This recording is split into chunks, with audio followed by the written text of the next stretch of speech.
사도행전을 읽어나가면서 주님의 말씀을 받으려고 합니다. 몇 주 동안일까 잘 모르겠어요.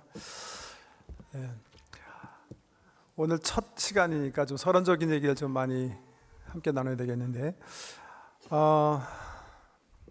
일단 장르부터 좀 생각해 봐야 되겠어요.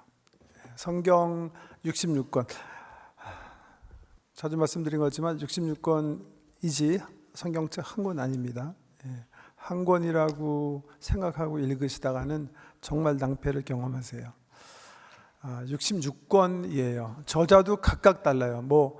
한 저자가 여러 권 쓴 경우도 있습니다만은 저자가 40명 되는 책이에요. 66권의 책이 이렇게 한 다발로 엮어졌을 뿐이에요. 또 한 시대에 쓰여진 것도 아니에요. 지금부터 한 3,500년 전부터 쓰여져서 지금부터 한 2,000년 전에 마감된 책이에요. 그러니까 근 1,600년 동안, 그러니까 주전 1,500년 전부터 주후 100년 정도까지 40명의 저자가 각각 서로 모르는 사람들이에요. 주로 각각 책을 쓴 것을 한 다발로 묶어놨을 뿐이에요. 쓰는 문학적 장르도 여러 가지라고 그랬죠, 그죠? 어떤 책은 찬양시, 기도시, 고백시 이런 것들로 이렇게 엮어진 그런 장르라면, 문학적 장르라면, 어떤 글은 하나님의 종이 말이죠, 하나님께서 주신 말씀을 받아서 그냥 선포한 글이에요. 예언서 같은 게 그런 책이라고 할 수 있고, 그런가 하면 또 어떤 책이 있을까요? 어떤 주의 종이 세워진 교회에 쓴 편지 같은 글이 있어요. 서신 형태로 쓰여진 그런 글이 성경책으로 들어와 있는가 하면, 또 어떤 책은 역사서예요. 이스라엘의 역사나 예수님에 대한 역사나 초대교회에 대한 역사나. 사도행전은 어떤 책이에요? 교회에 대한 역사책이에요. 신약성경에는 역사책이 4권, 아니 5권이라고 할 수가 있겠는데, 복음서가 역사책이고 그 다음에 사도행전이에요. 복음서는 마태, 마가, 누가, 요한 4복음서인데 당연히 예수님에 대한 역사를 기록한 거예요. 주님 태어나실 때부터 십자가에서 죽으시고 승천하실 때, 부활하실 때까지, 승천하실 때까지 일들을 기록하고 있어요. 그런 면에서 보면 우리 예수님에 대한 역사는 4권의 책에 기록되어 있는데, 교회에 대한 역사는 유일무이하게 사도행전이에요. 그래서 사도행전은 그런 관점에서 굉장히 귀한 책이에요. 이번에 특별히 우리 전반부에는, 우리 2017년 초기에는 베드로전서 읽어나가면서 특별히 우리 교회가 설립 50주년 맞이해서 앞으로 미래를 생각해 보면서 지금 우리가 처한 현실, 그 현실과 베드로 사도가 그 귀한 편지를 쓰셨을 때 현실 상황을 함께 조망하면서 우리가 어떻게 앞으로 우리의 미래에 함께 교회를 경영해 나가야 되나 관점에서 생각해 봤다면, 이 사도행전도 마찬가지예요. 우리가 설립 50주년 희년 맞이해서 초대교회 모습을 이렇게 살펴보면서 우리 자신을 점검도 하고 미래 나갈 방향을 새롭게 하는 의미에서 사도행전을 교회론 관점에서 좀, 교회론적 관점에서 좀 읽어 나가려고 하는데요. 그런 의미에서 이 사도행전은 교회 역사를 얘기하는 굉장히 중요한, 사실 이 글이 없었더라면 우리는 예수님 부활 승천 이후에 어떻게 신앙생활을 해야 되는지, 어떻게 공동체로 주님을 섬겨야 되는지 잘 몰랐을 거예요. 근데 이 유일무이한 교회 역사책인 사도행전 때문에 초대교회로 돌아가자, 초대교회를 담자 하는 얘기를 지금 우리가 자유롭게 할 수 있는 거죠. 교회의 역사인데요.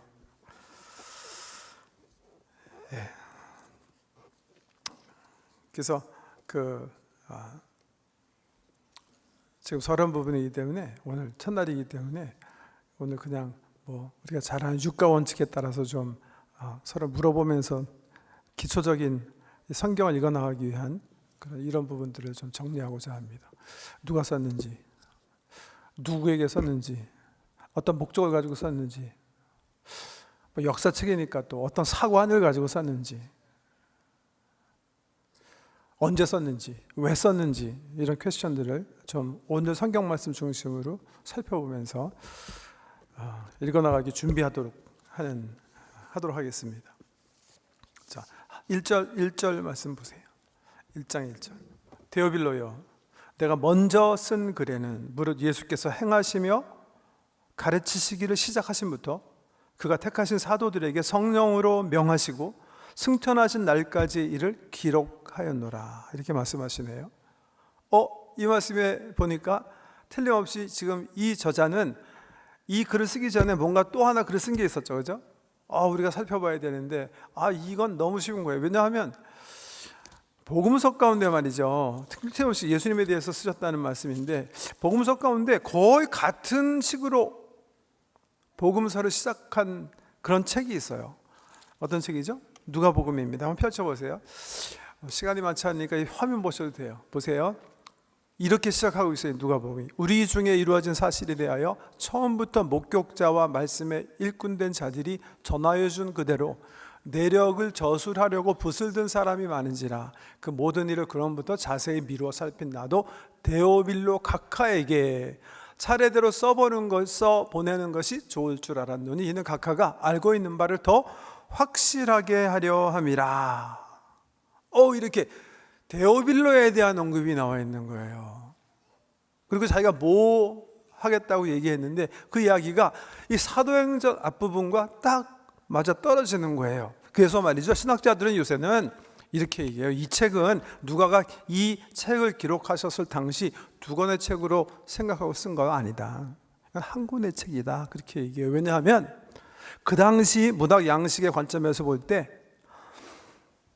보세요. 옛날에는 우리처럼 이렇게 좋은 종이에다가 막 66권 한 권에 담을 수 있는 그런 시대가 아니었잖아요. 잘 아시는 것처럼 양피지나 파필러스 종이에다가 그 귀한, 그 비싼 종이에다가 글을 썼기 때문에 볼륨을 크게 할 수가 없었어요. 그래서 어떤 사람이 많은 볼륨을 쓰려고 그러면 미리 생각했어요. 이거를 5필지에 쓸까 아니면 2필지에 쓸까. 아마 이 누가복음을 쓴 사람, 그 사도행전을 쓴 사람, 2묶음으로 써야 되겠다 그렇게 결정을 한 것 같아요. 그런데 그랬을 때 보통 그 당시 문헌가들이 사용하는 문체가 바로 정확하게 이런 문체예요. 이렇게 시작한 다음에 두 번째 두루마기를 쓸 때는 사도행전처럼 내가 먼저 쓴 글에서는 하고 수신자, 발신자들이 이렇게 밝히는 게 거의 그 당시 전통 문화의 그냥 습관처럼 쓰여졌대요. 그래서 신학 성경을 연구한 학자들은 요새는 이 누가의 신학에 대해서, 누가와 이 사도행전의 신학에 대해서 얘기할 때 그냥 Luke-Acts로 표현해요. 누가 사도행전에 의하면 이렇게 표현해요. 왜? 두 권의 책이 아니라 한 권의 책이었기 때문에. 그러니까 이 누가와 사도행전을 쓰신 분은 처음부터 예수 그리스도부터 시작된 일을 자세하게 살펴서 교회 역사까지 한 묶음에 쓰기로 결단을 하고 쓴 역사가임에 틀림이 없어요. 어떻게 또 누가복음을 쓴 사람이 사도행전을 썼는데 누가복음은 누가 썼죠? 누가 썼죠? 누가복음은 누가가 쓴 거예요. 너무 쉬운데 누가에 대해서 우리가 아는 바가 뭔가? 성경이 누가에 대해서 한 2군데 중요한 인포메이션을 저에게 주세요. 첫 번째는요, 보세요. 골로새서예요. 골로새서에 보니까 바울 선생님께서 골로새에 편지를 쓰면서, 바울 선생님께서 골로새에서 편지 쓸 때 어디 있었어요? 로마에 계셨어요. 가택 연금 중이에요. 지금 감옥이라고는 하지만 사실은 자유롭게 복음을 증거할 수 있는 그런 상태에서 글을 쓰셨는데, 그 로마의 가택 연금 가운데 글을 쓰시면서 맨 마지막에 이렇게 인사하시는 거예요. 사랑을 받는 의사 누가와 또 데마가 너희에게 문안하느니라. 이 말씀으로 미뤄봐서 지금 누가는 바울과 함께 있는 거예요. 어디에? 로마에. 근데 공교롭게 사도행전 맨 마지막을 읽어보면 바울 선생님께서 바로 그 로마에 가셔서 가택 연금 가운데 복음을 증거하는 이야기가 나와요. 아마 그 상황 속에서 그때가 주후 한 63년경인데, 그러니까 실질적으로 역사서라고 한다면 예수님 부활서부터 주후 63년, 즉 30년의 교회 역사를 누가가 쓰는데, 혹시 한 63년경, 최소한도 그 이후에 어떤 시점에 예수님과 교회에 대해서 뭔가 좀 완전하게 글을 쓰기 위해서 불을 들고 썼지 않았나 이렇게 생각을 하는 거예요. 그럼 누가는 예수님 그분께서 가르치실 때 베드로 사도처럼, 요한 사도처럼, 야고보처럼 들으신 분인가? 바울의 일도 자세하게 기록했는데 바울과는 어떤 관계인가 궁금하잖아요.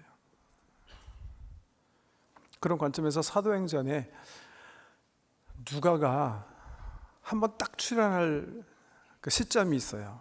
그것도 한번 성경 한번 열어봐 주세요. 이 시점인데요, 누가복음 16장 1장부터 15장까지 쭉 읽어보면 이 역사가인 누가가 역사를 기록하면서 굉장히 삼자 관점에서 객관적으로 뭔가 펼쳐지는 사실을 이렇게 쓰는 것 같이 이렇게 쭉 기록하다가 갑자기 16장 10절에 보면 갑자기 이상한 단어가 탁 튀어나와요. 그 단어는 다른 게 아니라 우리가라는 단어예요. 바울이 제2차 선교 여행시인데 소아시아 지방, 지금으로 터키죠. 터키에 진입해서 뭔가 중점적인 선교를 하기 위해서 아마 터키의 그 당시 그 소아시아의 주도시인 에베소에 가서 전도를 하시려고 했던 것 같아요. 성령께서 길을 막으시는 거예요. 그래서 북상해요. 유명한 트로이 목마로 알려진 성경에 드로아 올라가서 기도하시는 중에 환상을 보잖아요. 마케도니아 사람들이 밤에 환상 중에 나타나서 건너와서 우리를 도우라 하는 환상 때문에 배를 타고 마케도니아로 가시는데 딱 그 시점에 우리라는 단어로 사도행전 마칠 때까지 누가가 글을 쓰는 거예요. 예를 들면 바울이 그 환상을 모았을 때 우리가 곧 마케도니아로 떠나기 힘쓰니 이는 하나님이 저 사람들에게 복음을 전하라고 우리를 부르신 줄로 인정함이로라. 이때부터 시작해서 계속해서 바울의 일을 기록하는데 바울과 바울의 선교사님들의 동역하는 분들과의 그 선교 사역을 기록하는데 우리라는 단어로 계속 표현하는 거예요. 이것도 두말할 것도 없이 누가는 어떤 사람이에요? 바울 제2차 전도 여행 시 드로아에서 만나서 마음을 합해서 같이 여행을 시작한 사람. 근데 지금 어디까지 가 있다고요? 골로새서를 보니까 로마에까지 가서 바울과 동행하면서 아마 바울을 돌보고 있었는지 모르겠어요. 그런 상황에서 이 글을 쓰신 거예요. 이건 뭐 더 신학적인 관심 있는 분들에게 좋은 인포메이션인데 그 말씀드리기 전에 여기 한번 누가복음 한번 다시 한번 돌려봐 주세요. 누가복음에서 누가가 얘기하고 있으니까 누가가 그러면 이 글을 액트를 어떻게 썼는가, 무슨 자료를 가지고 썼는가, 어떻게라는 퀘스천 물어봐야 되는데 이 사실을 누가가 밝혀요. 자, 천천히 생각하면서 읽어보세요. 우리 중에 이루어진 사실에 대하여 예수 그리스도의 오심과 죽으심과 부활에 대한 말씀이겠죠. 처음부터 목격자와 말씀에 일꾼된 자들이 전하여 준 그대로 내력을 저술하려고 붓을 든 사람이 많은지라. 이게 무슨 말씀이죠? 이 누가의 전언에 의하면 우리 예수님께서 오셔서 사역하시고 말씀 전하시고 여러 가지 일을 하시다가 십자가에서 죽으시고 부활하셨는데 그 사실에 대해서 처음부터 본 사람들, 경험한 사람들과 그런 관점에서 말꾼의 일꾼된 사람들이 있었는데 임플리케이션은, 암시는 그분들이 직접 글을 쓰신 것 같진 않아요. 그죠? 뭐라고 그랬냐면 그분들이 전하여 준 그대로, 전해 준 그대로 내력을 저술하려고 붓을 든 사람이 많은지라. 보통 성경학자들이 이렇게 얘기하거든요. 마가복음 누가 썼는가? 마가가 썼는데 마가가 무슨 근거가 썼는가? 베드로 사도가 일러준 대로 썼을 것이다. 그렇게들 얘기하는데 그런 어떤 걸 얘기하시는 것 같죠? 처음부터 목격자와 말씀에 일꾼된 자들이 전하해 준 그대로 예수님에 대해서 저술하려고 붓을 든 사람이 많은지라. 3절 그 모든 일을 근원부터 자세히 미루어 살핀 나도 데오빌로 각하에게 차례로 써보내는 것이 좋을 줄 알았노니 이는 각하가 알고 있는 바를 더 확실하게 하려 함이라. 누가가 자기소개하는데 누가는 어떻게 썼어요? 그 모든 일을 근원부터 자세히 미루어 살폈다. 한편으로는 아마 다른 사람들처럼, 다른 복음서의 기록자들처럼 처음부터 목격자된 분과 말씀에 일꾼된 분들을 만나서 이루어진 사실들에 대해서 직접 듣기도 하고, 그 다음에 또 하나는 뭐예요? 이미 쓰여진 글들을 잘 살핀 거예요. 이 사람이 정말 잘 썼는지, 온전한 소스를 가지고 썼는지 등등을 자세히 연구해서 살폈다 이렇게 써. 중요한 건 뭐죠? 누가는 자기 자신을 분명히 해요. I'm not the first witness. 나는 첫 번째 증인 아니에요. 말씀의 목격자는 아니에요. 말씀을 예수님으로부터 직접 받지는 않았어요. 이 사람 어떻게 해서 글을 쓴 거예요? 말씀의 목격자에 대한 첫 번째 증인들, 사도들, 말씀을 경험한 사람들과 만나서 그들이 경험한 바를 자세히 듣고 그분에 대해서 이미 써진 복음서들을 다 읽고 연구한 다음에 쓴다 이렇게 얘기하고 계세요. 그 중에 하나는 틀림없이 마가복음일 거예요. 마가복음은 아마 옆에 가지고 놓고 열심히 연구하면서 마가의 증언을 굉장히 중요하게 생각하고 참고를 해서 쓰신 책일 거예요. 왜? 누가복음과 마가복음을 살펴보면 정말 같이 공유된 내용들이 너무 많아요.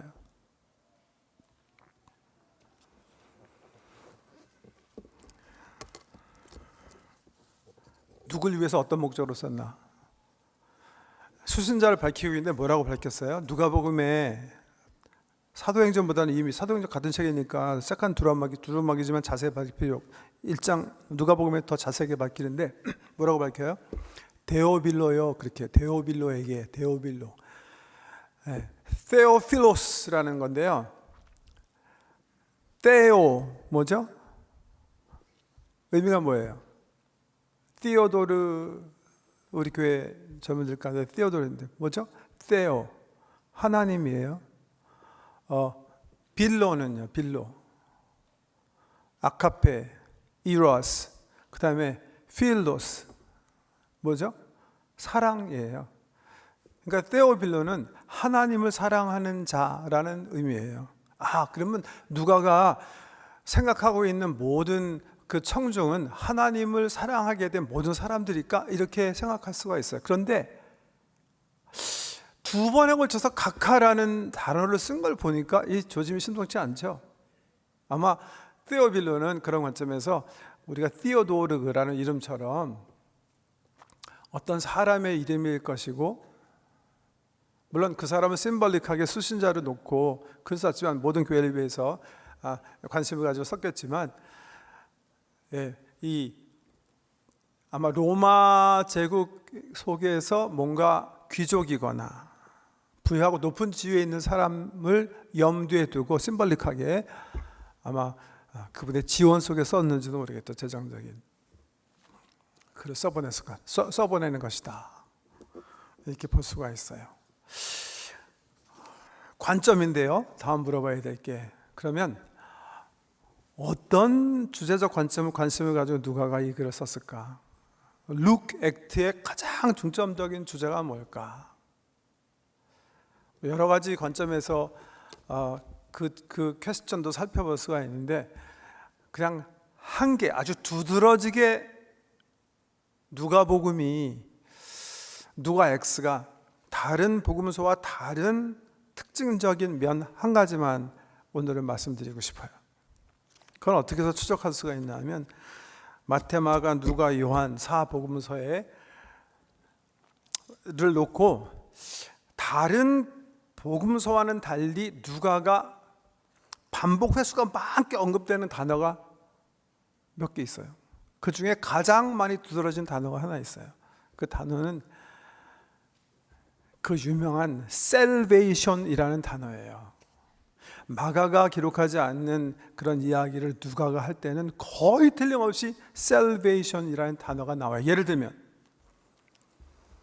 마태, 마가, 요한에 없는 이야기를 누가가 쓴 일 가운데, 우리 예수님께서 33일 되셔가지고 헌화식하기 위해서 아빠 엄마가 예수님 안고 예루살렘에 올라가요. 예루살렘에 올라가는데 그 제사장, 종교 지도자들이 하나도 예수님이 누군지 알아보지 못하는데, 근데 거기 나이 드시고 기도 많이 하시는 두 어른이 이 예수님이 이게 하나님의 선물인 걸 알아봐요. 그 중에 하나가 시몬 할아버지죠. 시몬 할아버지가 뭐라고 고백하죠? 누가 이해하면, 하나님, 내가 이제는 죽어도 여한이 없습니다. 내가 하나님 베푸시는 구원을 내 눈으로 목격하였사오니, 내가 주의 구원을 보았사오니. 구원이라는 단어. 또 누가복음 19장에 보면 다른 복음서에 없는 이야기 또 하나 기록되어 있는데 삭개오 얘기예요. 삭개오 세리장인데 예수님 은혜로 하나님 은혜로 구원받게 돼요. 예수님 만나게 돼요. 예수님 집에 들어가셔서 그가 회개하는 모습을 보고 예수님께서 선포하시는 게 있어요. 그 말씀 가운데 오늘 이 집안에 구원이 이르렀느니라. 이 사람도 아브라함의 자손이라. 구원이라는 단어가 누가복음엔 너무 중요하게 반복적으로 출연하는 거예요. 사도행전도 마찬가지예요. 베드로가 이 오순절 이후에 사람들 몰려오는 사람 향해서 전도하고 말씀을 선포한 다음에 여러 말로 확증해서 권하며 이르기를 너희가 이 패역한 세대로부터 회개하고 주께서 베푸시는 구원을 받으라.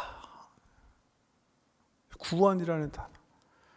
또 16장에 보면 그 빌립보의 교회가 건립이 되는데 간수가 하나님 베푸신 놀라운 기적과 이 사도 바울 이 신라의 담대함을 보고 기독교에 대해서 알기 원해. 그때 바울이 뭐라 그러죠? 주 예수를 믿으라. 그래야면 너와 내 집이 구원을 받으. 구원이라는 단어. 근데 물론 모든 복음서의 기자들이 구원에 대한 관심이 있는데요. 특별히 누가는 다른 복음서 기자보다도 특징적인 하나 있어요. 어떤 특징? 다른 복음서는 유대인에 의해서 기록됐다고 볼 수가 있는데 누가복음은요. 유대인이 아닌 이방인에 의해서 기록되는 거예요. 그러니까 구원의 관점도 어떻게 된 거예요? 훨씬 넓어요. 누가는 마태복음이 유대인들을 전도하기 위해서 예수님을 소개하는 복음서라면 누가복음은 관심을 가진 청중이 유대인 지경을 넘어서 모든 사람이 구원받게 하기 위해서 누가가 정말 엄청난 시간을 내서 예수 그리스도의 일들, 그 이후에 펼쳐진 교회 일들을 자세하게 연구하고 써서 쓴 정말 우리 사람 세상적 관점에서 걸작품이 바로 누엑스 책이에요. 마지막 퀘스천. 그렇지만 누가도 사람이니까 역사를 객관적으로 썼다고 하지만 또 나름대로 주관이 섞여 있을 거 아니에요. 어떤 목적이 있었을 거 아니에요. 요즘 한국에 국정교과서 논란이 많이 일어나는데 찬성하는 쪽에서 제가 찬반하자는 거 아니에요? 찬반하시면서 싸우니까 절대로 그러면 안 되고 국정교과서 찬성하는 쪽에서는 아니 당연히 국정교과서가 있어야지. 왜냐하면 객관적으로 써야 되는 게 있어야 되지 않느냐. 반대하는 쪽에서는 객관적인 역사책이 가능하냐. 둘 다 맞는 말이에요. 요즘 우리 이 사방세계 여기 캐나다 같은 경우는 그 국정교과서 없어요. 왜냐하면 모든 역사는 historically conditioned. 그 사람의 시대와 언어와 문화와 교육에 따라서 컨디션 된다. 예, 당연히 그 사람의 주관이 들어갈 수 있다고 생각하기 때문에 객관적인 역사서라는 건 있을 수가 없다. 그렇게 보통 판단하는데요.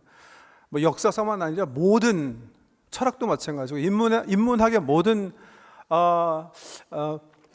제가 알기로는 제가 공부할 때 최소한도 인문학에 대한 모든 분들이 그렇게 험블하게 고백해요. My opinion is historically conditioned.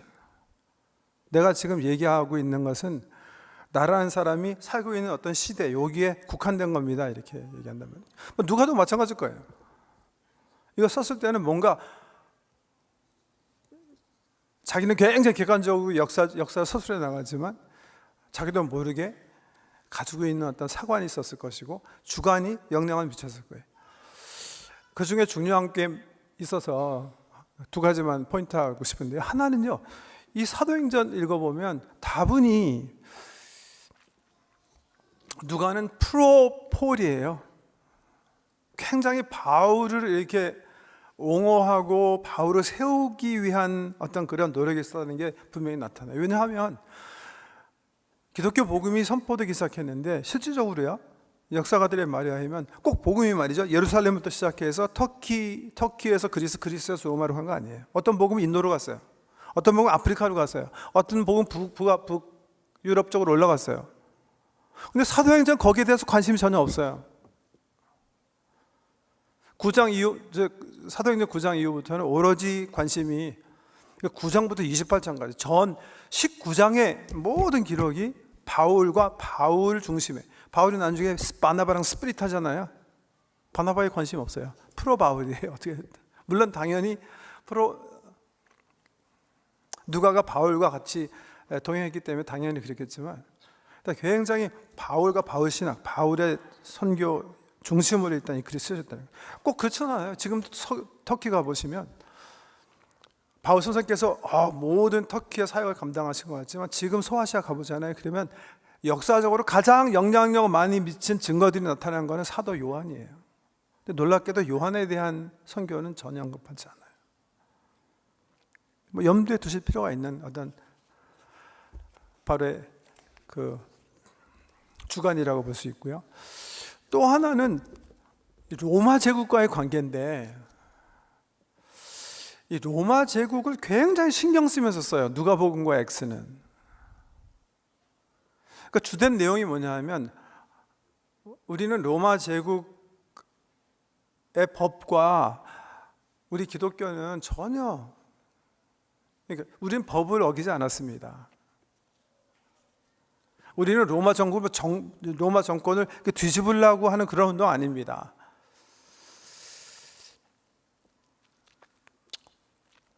복음을 접한 로마 제국의 큰 오피서들은 다 그 복음 때문에 예수 믿는 사람이 되었습니다. 이런 쪽을 굉장히 관심을 가지고 또 쓰고 계세요. 왜 그랬을까? 이런 결론을 얻을 수가 있어요. 지금 로마 제국 산하에서 점점 하나님의 은혜로 교회가 성장하기 시작하면서 어떻게 하면 로마 제국에 있는 모든 민족, 모든 방언에게 그리스도의 복음을 증거할까? 어떻게 하면 이 사람 내가 방해하지 않고 그리스도의 순수한 복음을 증거할 수 있을까? 이런 게 아마 누가가 가지고 있는 관심사였을 것이다. 그렇게 보는 거죠. 대충 육가원칙의 관점에서 서론 부분 말씀드렸는데, 오늘 간단하게 사도행전에서 나온 메시지 중심으로 한 가지 말씀드리고 말씀 맺습니다. 사도행전 다시 1장 말씀 보세요. 자, 역사가가 말이죠. 지금 교회 역사를 쓰기 시작하는데, 이 역사는 오늘 본 말씀에 의하면 예수님 부활하신 이후부터 시작해서 승천하실 때까지예요. 그러니까 사도행전 1장 1절에서 11절까지 커버하는 그 시간이 40년이에요. 죄송합니다. 40일이에요. 근데 이게 보통 40일이 아닌 거예요. 엄청나게 중요한 40일이에요. 예수님께서 십자가에 죽으신 줄 알았는데 3일 만에 부활하셔서 나타나셨어요. 그리고 하나님 나라 일에 대해서 엄청나게 그 위에 말씀하시는 거예요. 제자들이 얼마나 신나고 어떻게 생각하면 두렵기도 하고 막 신비로운 거죠. 지금 사람이 살아났으니까, 죽으셨는데. 그리고 하나님 나라에 대해서 얘기하시는 거예요. 얼마나 알고 싶은 게 많았을까요? 얼마나 질문하고 싶은 게 많았을까요? 예수께서 하신 말씀도 생각해 보면 얼마나 중요한 말씀이 많았을까요? 그 40일이라는 굉장히 긴 그런 시간인데요. 그런데 누가는 놀랍게도요, 그 40일 동안에 그 중요한 기간을 기록하면서 딱 한 가지 얘기해요. 성경에 보면 이게 센터다, 이게 핵심이다. 다른 건 많이 하나님 나라에 대해서 말씀하셨지만 다 중요하지 않고 이게 핵심이다. 그리고 딱 한마디 하는 거예요.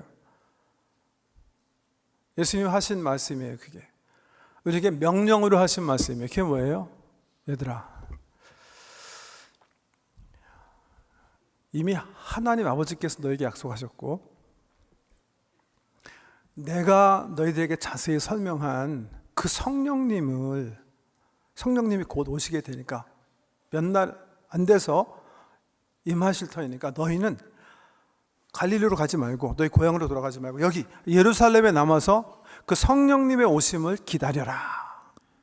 명령이에요. 이거 한마디 하셨다는 거예요. 우리 예수님께서.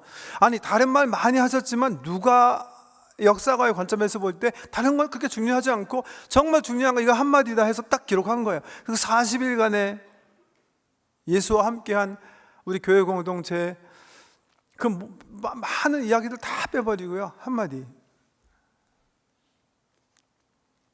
그리고 교회 공동체에 대해서도 말해요. 그 공동체가 어떻게 예수의 말에 반응했나.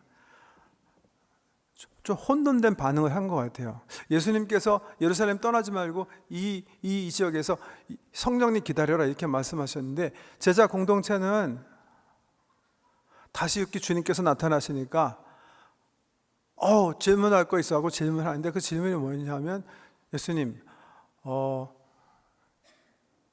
우리 식민지 살이 오래 한 우리 이스라엘 나라, 이제 예수님께서 부활하셨으니까 우리 이제 식민지에서부터 해방돼 가지고 독립국가 되는 건가요? 이렇게 물어봤다는 거예요. 이것도 사실 심각한 문제예요. 왜요? 이스라엘은 그 당시 관점에서 보면 600여 년 동안 나라를 잃고 지금 제국주의자들에 의해서 식민지 생활을 하고 있어요. 세계사적 관점에서 보면 제국주의는 아수르부터 시작입니다. 애굽은 엄청나게 강한 나라였지만 제국주의를 지향하지 않았어요. 자기 지역 만족하고 다른 민족 가서 뭐 노예 삼고 뭐 내가 너희 먹어야 되겠다 그러지 않았어요. 아수르부터 시작해서 남의 민족 쳐들어가고 너희 우리 밑에 평생 살아라 그러고 땅 뺏고 민족 혼합시키고, 중동 중심으로 유럽의 그런 문화가 들어간 거는 주전 7세기부터예요. 아수르부터 시작되는 건데, 아수르, 그 다음에 바벨론, 그 다음에 페르시아, 그 다음에 여러분 잘 아시는 필립 대제와 알렉산더 주도한 헬라 다음에 로마. 계속 제국주의자들이 나타나고 중동과 아시아 지역까지, 거의 인도까지, 이쪽으로는 지중해 모든 연안 아프리카까지 딱 한 제국이 딱 석권하고 있는데, 이 조그만 땅덩어리 유다는 계속 밑에 속국으로 사는 거예요. 예수님 당시 로마 밑에서 너무 고생하고 있었어요. 치욕을 경험하고 있었어요. 그러니까 제자들이 당연히 중요한 퀘스천을 물어봐요. 이스라엘 회복, 예수님과 함께 우리 다윗 왕조 같은 그런 왕조가 회복되는 겁니까? 이렇게 물어요. 근데 이 40일을 기록하는 역사가 누가가 예수님께서 이렇게 대답하셨다고 얘기해요. 신경 쓰지 말아라. 너희가 신경 쓸 게 아니다.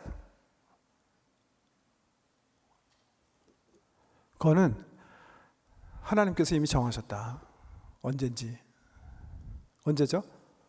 놀랍게도 이런 대화가 있은 지 1910년 정도 흐른 1948년이에요. 이스라엘은 그때까지 독립 못해요. 우리는 일제 밑에서 36년 했다고 그러는데, 이스라엘은 식민지 생활 몇 년 한 줄 아세요? 1910 플러스 600년 정도 한 거예요. 엄청나게 오래요. 주님 얘기해, 신경 쓰지 마. 너희가 신경 쓸 바 아니다. 그러시면서 대답으로 예언의 말씀, 부탁의 말씀이 아니고 예언의 말씀을 하나 하세요. 오직 성령이 너에게 임하시면 너희가 권능을 받고 예루살렘과 온 유대와 사마리아 땅끝까지 이르러 내 증인이 될 것이다. 너희가 지금 너희가 지금 뭔지 모르기 때문에 그런 얘기 하지만, 너희는 내가 얘기한 대로 기다리기만 해라. 그러면 성령께서 오실 것이고, 그 성령이 오시면 너희가 능력을 받게 되고, 그렇게 되면 너희는 자연스럽게 나를 증거하는 사람으로 살아가게 돼 있다. 그 마지막 말씀 남기시고,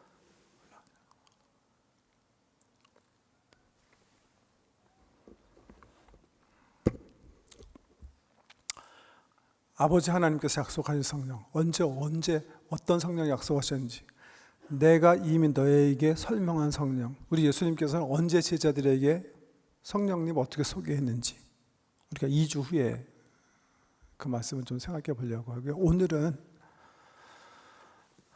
이 말씀이 부활하신 주님, 하나님 나라에 승천하시기 전에 우리 예수님께서 처음 태동된 교회에게 하신 가장 중요한 핵심적인 말씀이라고 누가가 얘기하고 있기 때문에 이 말씀의 부탁의 내용을 가슴에 좀 새겼으면 좋겠어요.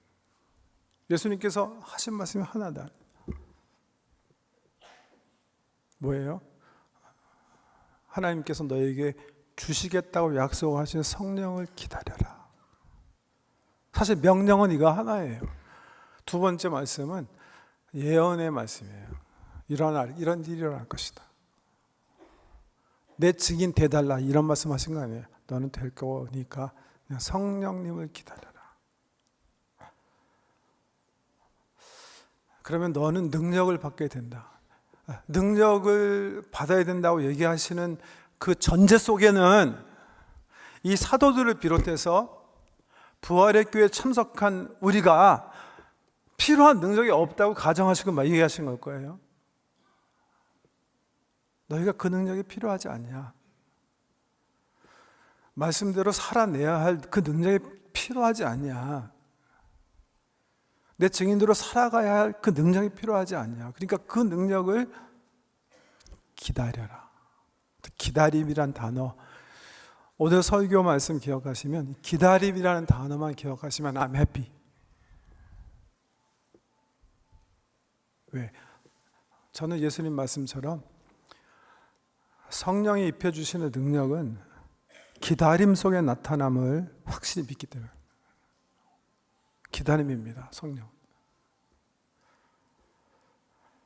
기도의 방법이 아니에요. 저는요 30대 중후반에 침묵기도를 하다가 큰 은혜를 받았어요. 저 20대 때는 막 오순절적 그런 은혜 때문에 주님에 대해서 관심을 가졌다면 30대 중후반에는 우연히 그냥 7박 8일 침묵하다가 너무 하나님께서 강한 은혜를 체험하게 해주셔가지고 그거 공부하러 다시 학교에 돌아갔었어요. 기도, 영성신학이라고 하는데요. 저는 그 당시에는 그냥 젊은 목회자로서 이게 뭔가 이 방법에 뭐가 좀 비결이 있지 않나 아마 그렇게 생각했던 것 같아요. 그러니까 이게 웬일이지? 이 전통에 대해서 나 왜 이렇게 전혀 모르지? 이거 좀 알아봐야 되겠다 하는 마음으로 들어갔거든요. 들어가서 공부하면서 확실히 경험하고 또 알게 된 게 하나 있어요. 은혜는 방법에 의해서 나타나고 나타나지 않는 거 아니에요. 통성기도하면 이런 은혜가 나타나고 침묵기도하면 이런 은혜가 나타나고 성경이 그거 아니에요. 이론적으로 제가 제 경험이나 제가 공부한 걸 말씀드리면 하나님의 은혜는 첫째, intentionality, 내 마음의 지향성 굉장히 중요해요. 내가 하나님을 소망해야 돼요. 두 번째는요, 이게 우리 예수님 가르침이랑 좀 반대되는 게 아닌가 그렇게 생각하실지 모르지만 저는 시간과 비례한다고 생각해요. 내 영혼의 지향과 시간이에요. 우리 성도님들 가운데 성경 통독반에 들어가서 성경 읽고 계신 분들이 계세요. 물론 그 전에 읽으신 분들이 가서 들어가셔서 은혜 받으실 수 있는데 제가 그런 감정을 들었어요. 요즘은 이렇게 그 성경 통독반 들어가서 하루에 30-40분씩 성경 읽으니까 이게 뭐 주님과 함께 이렇게 사는 게 막 느껴진대요.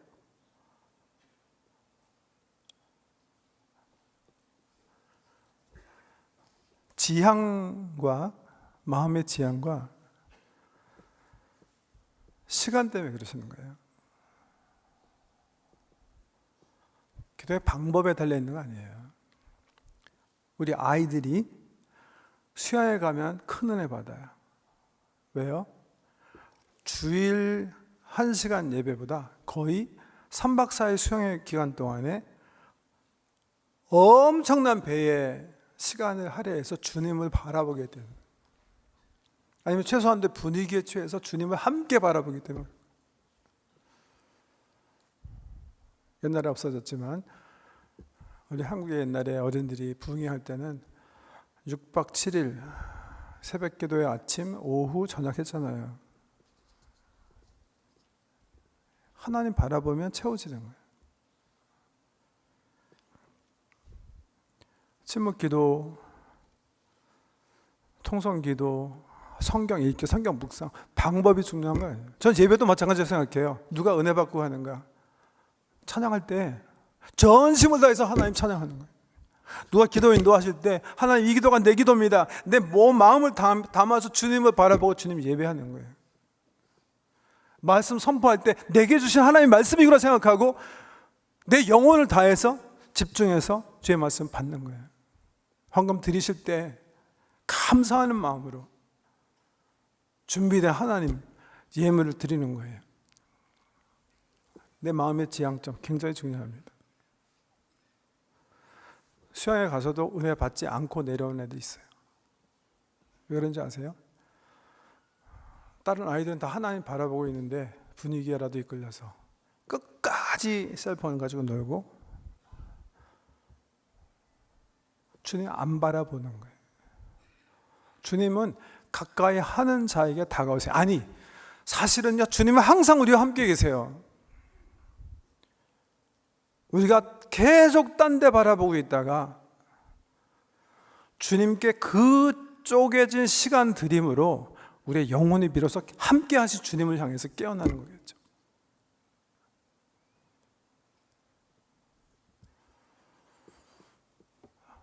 능력은 기다림의 약속 속에 있음을 믿으시기 바랍니다. 주님의 약속이에요. 내가 너희를 성령으로 능력 있게 하기 원한 기다려라. 나를 바라봐라. 나로 채워라. 하는 말씀이에요. 채워졌을 때 어떤 일이 일어나는가?